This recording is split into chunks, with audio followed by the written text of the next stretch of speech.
Swimming like a shark in a shrimp tank. Big fish, small pond in the shrimp tank. When it's sink or swim, only option is to win. In the murky water, not a thought of giving in. Welcome to the shrimp tank.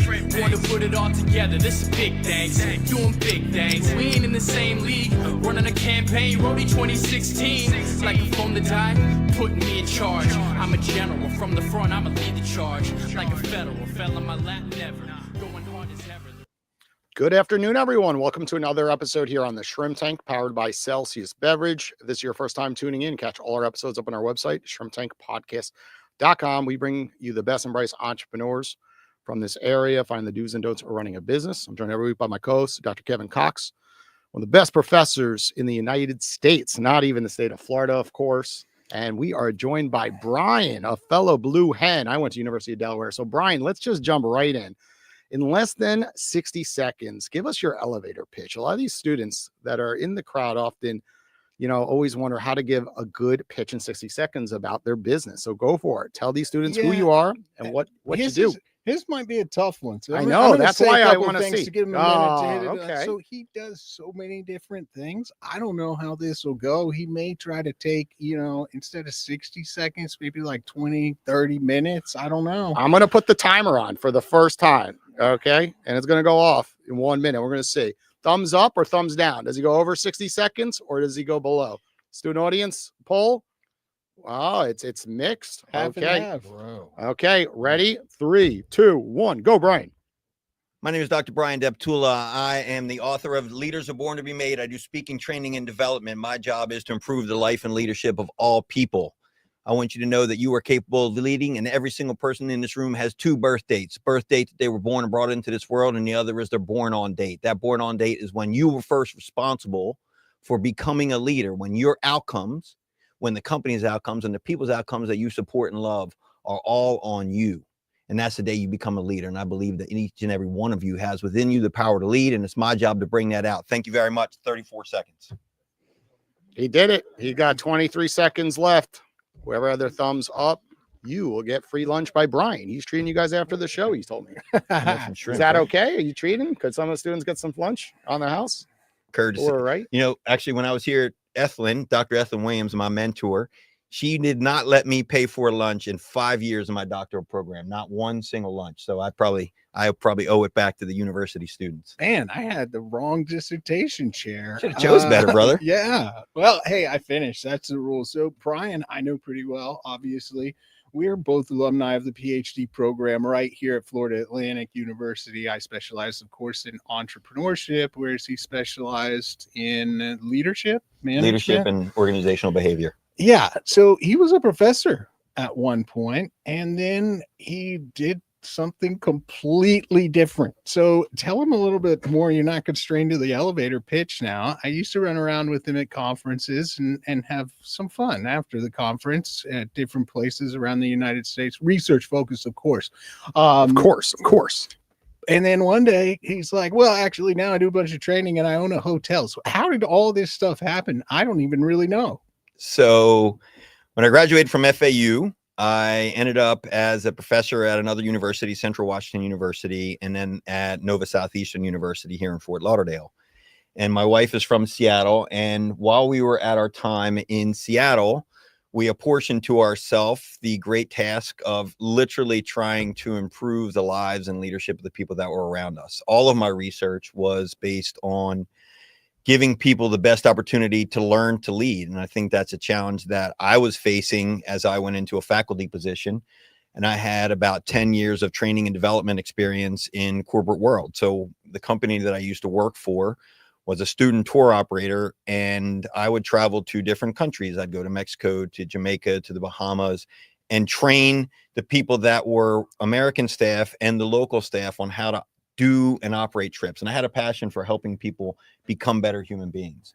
And so while I was in my doctoral program, I chose to study leadership under Dr. Ethlyn Williams, and I researched the basics and the principles and the foundations of leadership. And so we decided to start a company that was founded on the idea that using research and personal experiences and giving people a way to lead would actually help organizations grow, and it would give us a way that we could become entrepreneurs. So skip to pandemic, right before the pandemic, my wife and I had relocated back to Delaware, where I'm from. Go Dewey Beach, Rehoboth Beach, Delaware. We got some fellow Blue Hens in the house, and it's great. Here, You know that. Here. Right, here we go. And the opportunity was to buy a hotel, because at this point, my wife and I had 2 small children, and the choices were either go back to the workforce or create our own future. And we had worked too hard building a training and development company. So I was traveling around the world, doing speaking, keynote speeches, and also going into companies and making training and development programs, proprietary, unique programs. And so their idea was, our vision was that we would have a hotel where I could do training, development, and corporate retreats. And I could also have actual hospitality business. And so we melded those two together. 3 months after we bought the hotel and spent our entire life savings, the pandemic hit. And so we had to reconfigure everything. And now we're back with this new book. And the idea being here that we create our own future being entrepreneurs. And those are a lot of hard lessons, but we did it, and I like it. Wait, but the hotel is in a cold atmosphere. It's not South Florida. So can you explain kind of what the thoughts were around doing it in Delaware versus a warm climate where 12 months of the year you could have retreats? This is a great question. Thank you very much. Thank you. I've got a couple episodes on my belt. Yeah, well, you're a UD, you're a smart guy. Thank you. So the idea actually was spawned here because, and don't tell my professors this, when I was here, I used to go to Key West almost monthly for a little break. So we would drive down there, we'd get a place, or we'd go camping, and I would do all my reading and all of my research on those trips and just relax a little bit so that I could be refreshed. And then finally, my wife and I looked at each other and we're like, we should buy a hotel, because there's all these people who fly into these destinations. Well, the truth of the matter is that when we decided to relocate back to Delaware, we did that for our children and because we wanted to become entrepreneurs.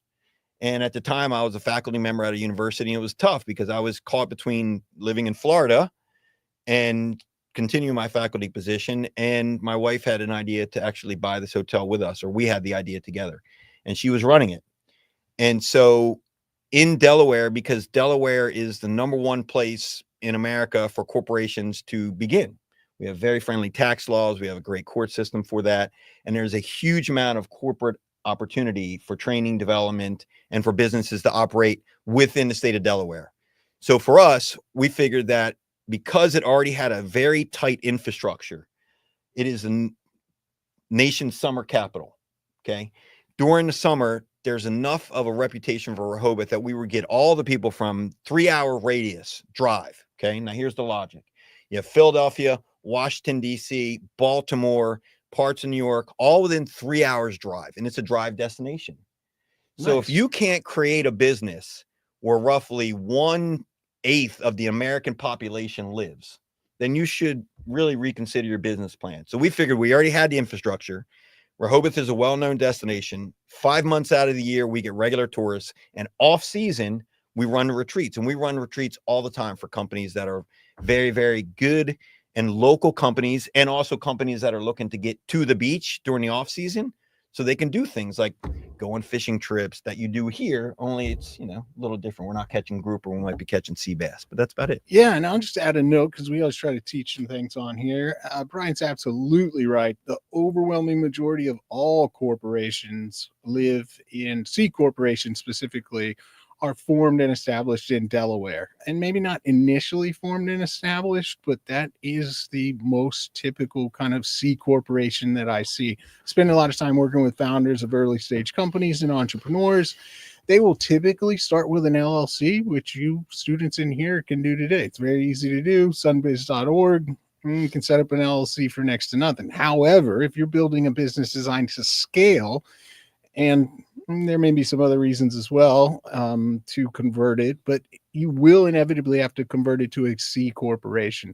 Why? Because LLCs don't have traditional shares, and that's what investors expect to invest in. A C corporation typically formed in Delaware. And there's a few reasons for that. A lot of people think it's tax benefits. A lot of it has to do with case law and path dependency of that's where all the cases are, not to mention the courts have been consistently pretty decisive, but also friendly. business friendly, of course. So where, Brian, does the hotel stand today? You said you put your life savings and then COVID hit. So explain where you are with the hotel and in general in business, I guess, how many employees do you have? Kind of give us more of the infrastructure of the business. Great. So I'm going to take you back before COVID quickly so I can tell you how we got to where we are. So we bought a hotel that was an existing hotel in Rehoboth Beach. And this hotel is part of a historical kind of story of Rehoboth Beach. It was on the beach early 1900s, and then a big storm came, a hurricane came and wiped half the boardwalk away in the late 60s. The owner picked that building up, moved it to where it is right now, and then we bought it from 2 generations after that. When we bought it, it needed a lot of renovation. It was already a pre-existing revenue positive business. It had a history of over 50 years in hospitality in that location, or 40 years in that location. And so we had a customer base. We knew that we could promote to those people, and we knew that we had some challenges to overcome in terms of the infrastructure where that business was run. For example, they had no marketing presence. They had an outdated property management system. All of their employees were J1 students, and it was an owner-operator business. And so we didn't want that particular infrastructure. And we also had to fire some clients, which for a lot of people was like very hard to do. But we knew with our mix of wanting to do corporate retreats and with vacationers, we needed to change the demographic and where we were pulling from. And so as soon as we bought the business, well, actually before we bought the business, we did a customer profile. We understood who we were marketing to and who we wanted to, what we needed to do to change. Well, we bought it in September of 2019. And then in March of 2019, the state of Delaware comes out and says, basically, no one can travel and stay in a hotel, right? It was a law passed or a bill passed during the state of emergency rather. And so we had to figure out, what does it mean? So part of our reconfiguration was that there was this kind of mandate where people wanted contactless hospitality. Do you remember that? Like you could walk into a place and then there was a plexiglass window, and all of a sudden you were expected to conduct it as if there wasn't this window between you. I sometimes miss those days in a weird way. Right. Some of it was actually kind of good. I mean, right? You had your own personal space at times. And this was the challenge that we had, was because some people would walk in and they would want us to sit behind this window, and some people would come in and they wanted to close talk us. So we had to figure out a solution. So what happened was I actually was exposed to COVID, and I went into a 2-week period where I separated myself for obvious reasons. And I came up with a new business plan. We were going to be at the cutting edge of this trend where people wanted a seamless experience, not necessarily contactless. So I reinvented our communication system and connected it to our doors. We bought all new door locks. We created a system where we had communication that people could check their IDs instead of going to the front desk. You know how you go to a hospitality and you're like, hey, how you doing? And then there's somebody back there twiddling their thumbs and they don't want to talk to you. We wanted to eliminate all of that unnecessary friction between the customer and their expectations and our worker, and our need to reduce our costs because we weren't making as much revenue. So now where the business is we have won 4 consecutive years, 20, 21, 22, and 23, as best in or best bread and breakfast in the state of Delaware, as voted on by Delaware Today magazine. All of our rooms are pet friendly. We have a great corporate environment, and you can seamlessly, not contactlessly, but if you wanted to, you could make your reservation online, check in online, go to your room, get a code, stay, and then we'll check on you halfway through your stay with a message. And if you don't want to talk to anybody, you don't have to. If you want to engage us and have some coffee on the front porch, you can do that. So today's traveler becomes tomorrow's corporate retreater. This is the magic of this particular business, is that we treat people like their family. And because of that, they want to extend that to the people that they work with. And so it's a very interesting dynamic. And currently the hotel, we are selling it because we're focusing only on the training, development, and consulting. And so we've had some potential buyers, but they're going to build a great asset on what we've already had. So interesting. Well, should we do some rapid fire questions from the students? A student team has put together some great questions that I can start with, and then we'll have a couple come up here and ask questions. So what's one simple, powerful, yet powerful action any leader can take today to become more effective? So if I understand the question, what is one simple thing that a person can do become more effective. Is that correct? Yeah, just Okay. one in leadership, right? To become a more effective leader. Okay. So here's the simple answer. Try. You got to try.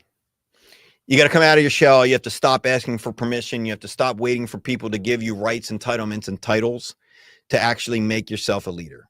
The first thing that happens is you actually have to start seeing yourself as a leader, and that is not permission that someone can give you.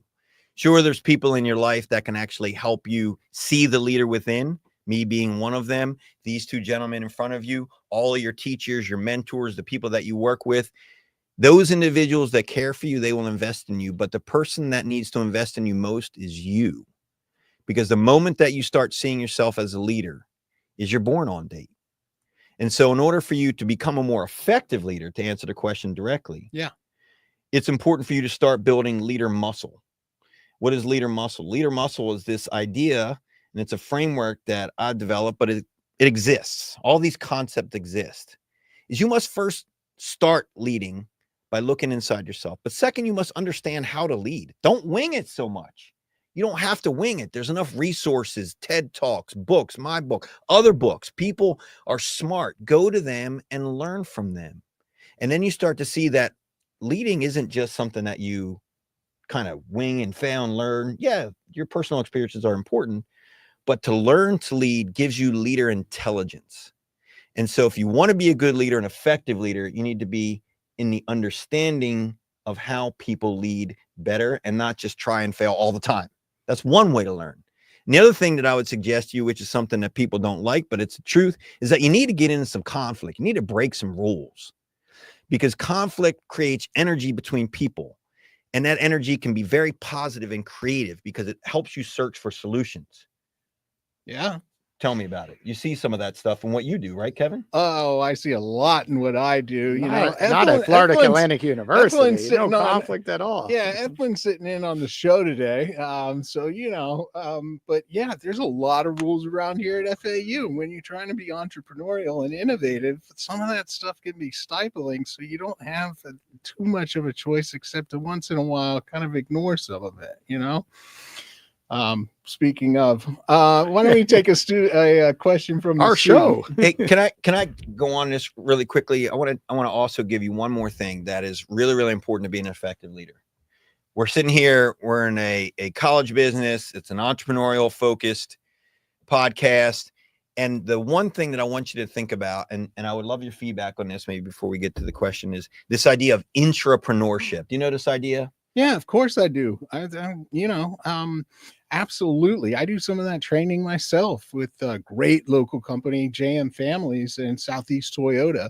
It's the idea that you can be entrepreneurial and innovative within an organization. That can absolutely be the case. And let me tell you something else. Corporations want individuals like that have an entrepreneurial and innovative mindset, that can get creative, that can solve problems. And they spend a lot of resources trying to develop that internally. And one way they do it is in hiring. So in a couple of years from now, when you're looking for a job, if that's something you can continue to develop, it is absolutely an asset. Corporations have to keep innovative. They have to keep changing. Competition continues to come. We see some of the large organizations that have failed over the years. There's a reason why. They failed to innovate or keep up with market conditions. So you've got to do that corporate innovation, and they do invest in it, and there's a ton of opportunity. It's different than independent entrepreneurship. It has some benefits, also has some challenges, right? Some of the challenges I face here at Florida Atlantic. Sometimes it's a great, wonderful place, tons of support, but there are some challenges. But on the upside, you get a lot more resources, right? Because they have existing customers. They have a lot of characteristics that are attractive that you can leverage to be innovative that you wouldn't have when you're starting on your own, right? So there's a ton of opportunity there, not to mention the downside, right?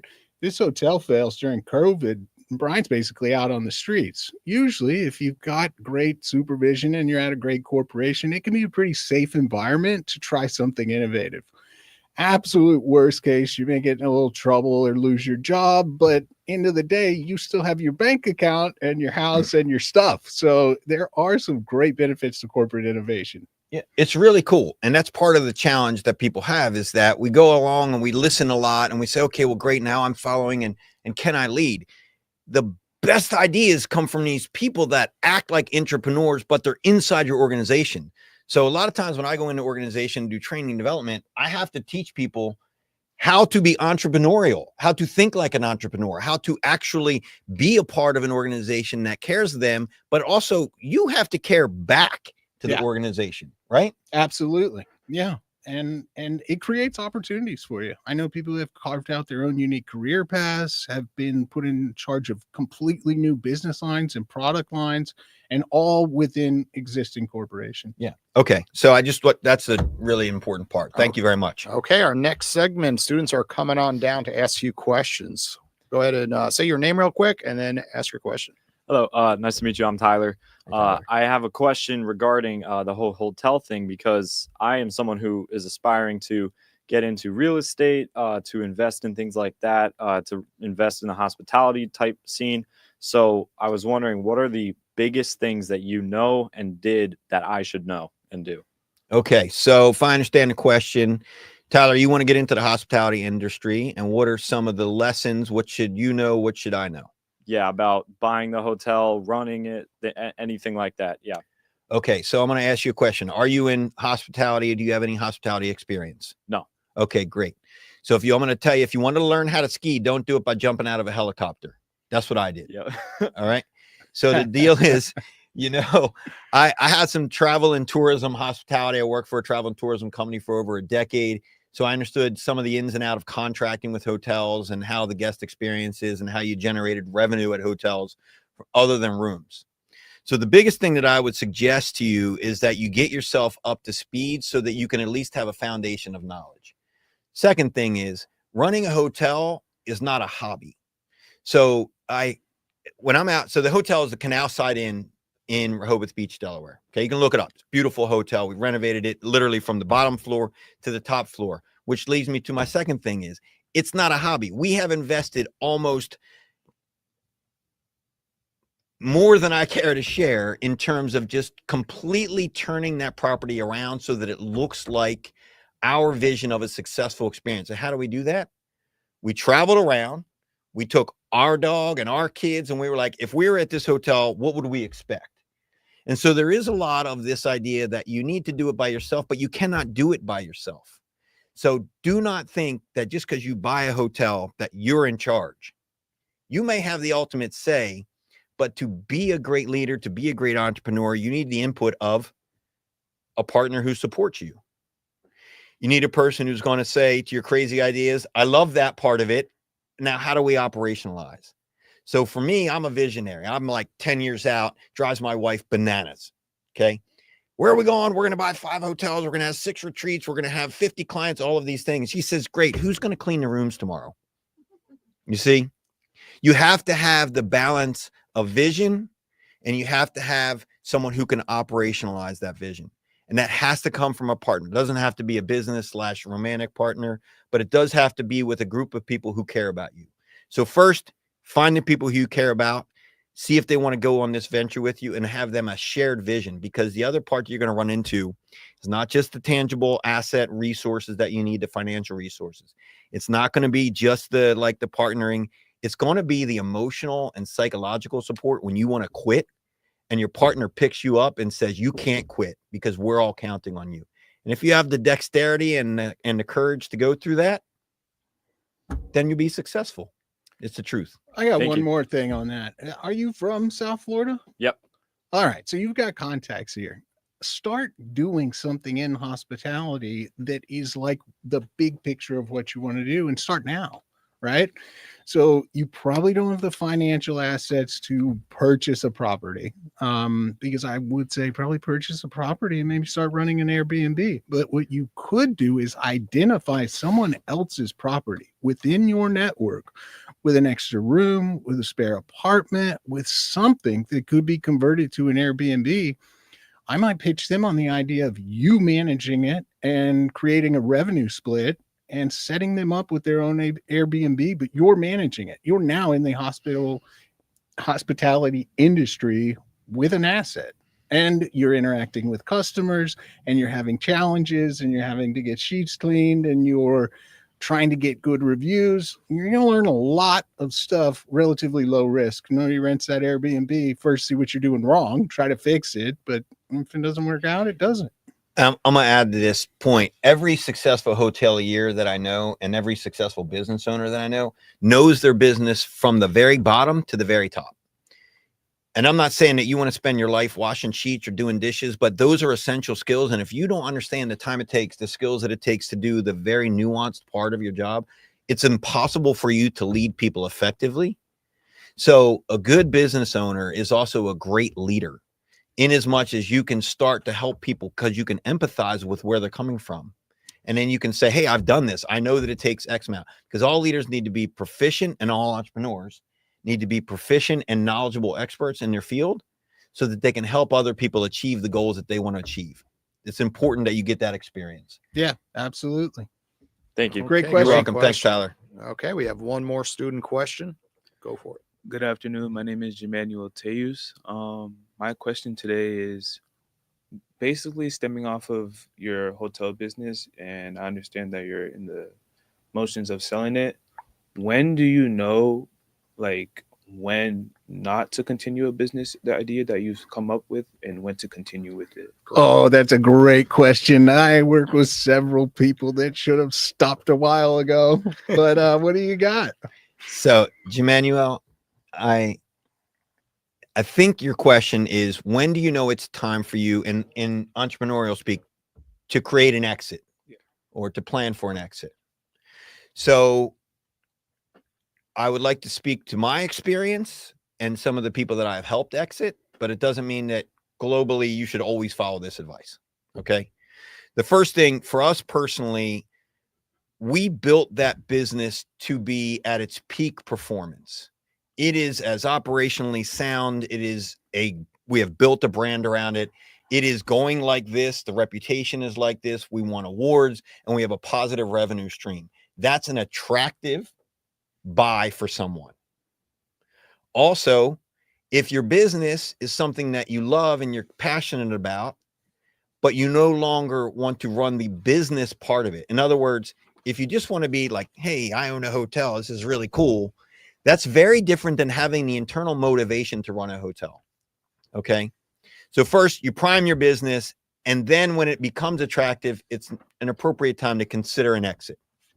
The second part that I would suggest, in our experience, we became a house divided. We have the speaking and training business that I do when I go into organizations, and we have the hotel. Well, when the pandemic hit, no one's hiring training and development. I mean, that whole business, my entire speaking business went away, and you could have done it online. And we had some clients that we work with online, but I love people and I love being in front of people. Like, I'm this guy all the time. I got lots of energy, and it's hard for me to do that. I mean, remember when Zooming became a verb? It's like, that's not my bag as much. I can do those things, but I want to give people energy. Right.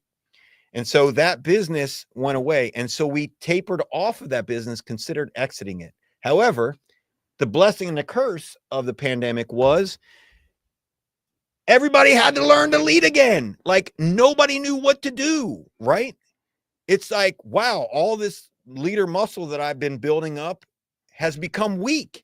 I don't know how to lead during crisis. My communication plan went out the window. Everything I thought I knew about how to motivate people has gone a different way because I have to motivate them through Zoom. All of those things that I used to know about leading and running an organization no longer work, right? Pandemic was not just a health crisis. It was a workforce transformation, and transformation is change. And when you're in a change business, which I am, you then become needed again. So at the end of the pandemic, when we could become in person again and people were trying to fix their businesses, I became in high demand. So the challenge for us as a family, my wife and I run two businesses, and you cannot be, as we all know, you cannot be fully invested in both businesses. And so we had to make a choice, and I want to choose to change lives and not bed sheets. Okay. But that does not mean that I want that business to go away. I love the Canal Side Inn. So I want the next owner to continue on in tradition of carrying out what we have built and then make it even better. And I love that for them.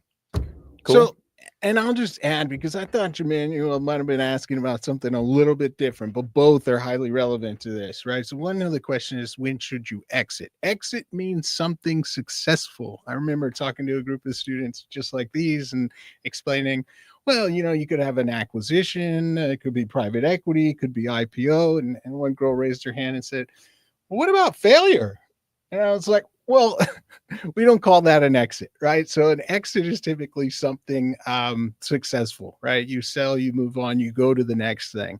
So if you were asking about, well, how do you know when you should pull the plug on something, quit, right? You're all starting early stage ventures in this class. I've told you can switch your idea at any time. I would say it's very difficult because you want to balance being committed, being persistent, and really working hard on something with also being realistic and objective, right? So one thing you can do is get some outside feedback, right? So here's what I've done from someone who's an expert, someone who's in the industry. Here's what I've tried. I've tried this, I've tried that. None of this stuff is working for my new product or my new service that I'm trying to invent. But I would say once you get that objective outside kind of opinions to get you a clear head, some levity about whether or not something's ever going to work, I do encourage entrepreneurs I work with to fail fast. Fail fast, absolutely fast, because it is so much less expensive, so much less painful. The only thing worse than failing is failing slow. There's nothing wrong with failing. In fact, we have a ton of research that suggests the more you fail in entrepreneurship, the more likelihood your next venture is a success. I'd rather invest in someone who failed 5 times in a row than someone who's never even tried it. So failing fast and being realistic, and then getting that expert advice. So you're not just quitting, well, this didn't work, and barely trying. Really give it your all, go fast, go hard. But if the market signals, the market dynamics, customers are always right. You'll hear that a million times. Well, not always, but for the most part, right? Fail fast and be objective. Don't be married to something and just keep banging your head against the wall. I'm going to step in for a moment because I've seen a lot of this in my practice. Yeah, you have multiple businesses. You have to make sure you're getting good mentorship from the right people, because everyone could step in and not really understand your business quite well and give you advice to throw in the towel too early. And then all of a sudden, there's so many different things happening right now with ChatGPT, with different AI technologies, crypto, Bitcoin, whatever it might be. And people jump too quickly. I'm going to go on the other side of that. It's where I've seen resume after resume. I'm like, financial service professional, then the insurance business, then the healthcare side, then this side, then that side. I'm like, you can't jump too quickly at things. You got to give things time to blossom. And if you are going to think about throwing in the towel, first, like, only speak to the individuals in that sector, because you could be throwing in the towel because somebody's in your ear and has no idea how a mobile app, that's what I run behind the scenes. And I went on this venture 4 years ago, and we don't know where it will go still to this day. But you know how many people have come to me to tell me, Jason, you're crazy, throw in the towel. You put your life savings into this. You're a great financial advisor, right? And I just look at them like, nope, my intuition is right. I see the messages that come over LinkedIn that they do not see. I had a conversation this morning, and she's like, this app is genius. This is what I've always been looking for. And they don't hear those voices, the tones that I hear all the time, which makes me just ignore the noise. So you have to really that's that customer talk to the feedback, right, and talk to the right getting people. Those signals that, so it's absolutely essential. That's very different than some of the founders I've worked with, where their own customers are like, we don't really need this, buddy. Correct. Yeah. Okay, it's our final segment, Kevin. Oh, this segment's going to be great. This today. is cool. It's a brand new segment. Students designed it. It's called Sink or Swim. We're going to test your. Am I number one? Yeah. Try. Yeah, we do I'm new segments all the time. We're going to test your quick every thinking. week we do a new segment. Surprise. Yeah. All right, here we go. So do you have quick thinking and leadership instincts? Let's hope so, because if you struggle and fail, then you sink, or you can swim. So I'm going to hit you with a couple scenarios, and we'll see, what are you going to do? All right. So first one. Even if I sink, I like to drink, so don't you worry about it. All right. So handling a toxic leader, a high level executive at a Fortune 100 company. big company hires you to improve leadership culture. But they're the root of the problem, it turns out, once you get into the organization. How do you handle this situation, Bryan? This is a great question. Thank you very much. And I think if I understand the question, if I'm in a Fortune 100 company, I'm hired by a toxic leader to fix the culture, which is being driven by the toxic leader, him or herself. Absolutely. Great question. They're the problem. Okay. All right. How would you handle that, Kevin? Oh, no, that's not how the segment works. This Bryan. is sink or swim, Bryan. You're in the shrimp tank here. So that's exactly what I would do.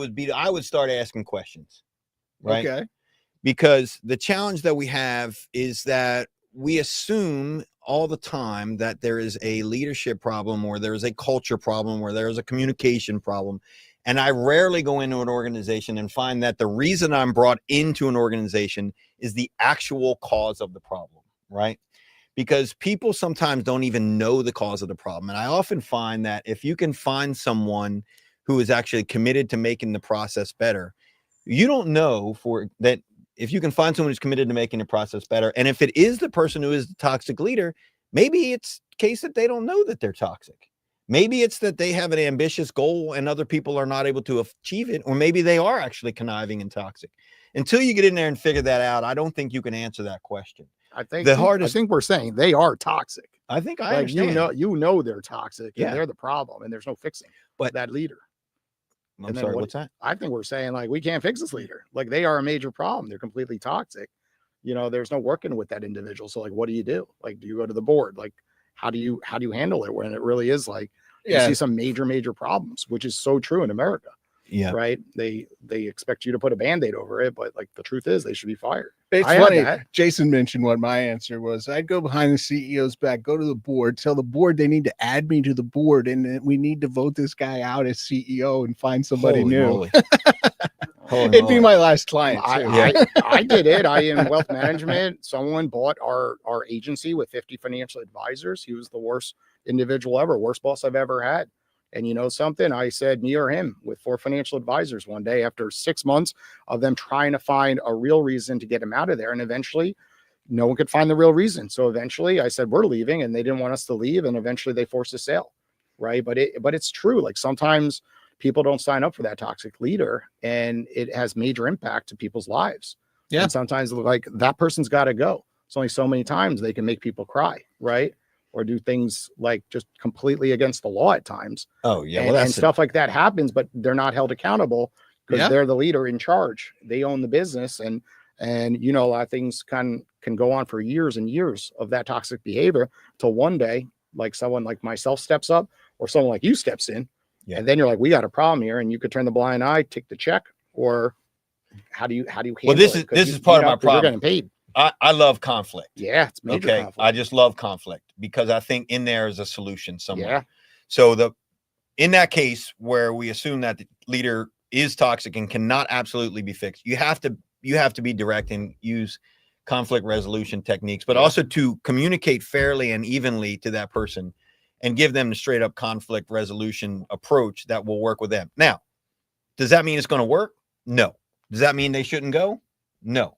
I'm not one of these people who believes that every organizational member should be saved. When you are the cause and you are the person who is actually driving the organization into the ground, there are times when you just have to let people go. And all the time, when you actually are confronted with that choice, if the person is the paying client, well, then you have an ethical situation that you have to consider. Yeah. All right. Well, Jason, you want to read him number 7 there? And we'll give him another scenario. This is also really interesting. Great job by the student team this week. I told you all to take it easy on me. Didn't I tell you? Come on. And we're going to go rapid fire now. All right, go ahead. Go for it. We're just going to number do 7. 30 seconds or less. A company you've worked with for years suddenly gets caught in a major scandal that contradicts everything you teach about leadership and ethics. The media reaches out asking for your thoughts. How do you handle the situation? I thank them for the question, and I tell them that I'll respond as soon as I have more information available to them. Being trained in the media, you should know never to respond or react to a media inquiry until you have the full situation and you have a coordinated and actually comprehensive plan for how you want to communicate the message and what that messaging should be. And once you have everyone in alignment, then if you are trained appropriately and you are the designated person, then you come out with a formal statement that addresses the situation. Okay, he swims on this one. Okay. Great answer. Great answer. Well, Bryan, thanks for joining us here on the Shrimp Tank today. Before we end the show, Kevin, is there anything we should know about that's happening at FAU? Well, yeah, of course. It's Management Programs Week right here at FAU, and there's a whole laundry list of fun events. Bryan, you're going to be speaking this evening, aren't you? I am. I'll be speaking to the College of Business and the alumni and the students tonight at 5:30 in the DeSanta Center. So in the what? Executive education, Executive right across the education, street, new like I fancy said. building, and business plan competition applications are open. Come submit your ideas for your chance to win your portion of more than $10,000 in seed funding through the FAU Adams Center. That's it. Okay. Well, Bryan, thanks for joining us on the show. Everybody, listen, we'll be back actually tomorrow for a special episode at 2:30, and then next Wednesday at 1 o'clock, resuming with our usual schedule. Take care.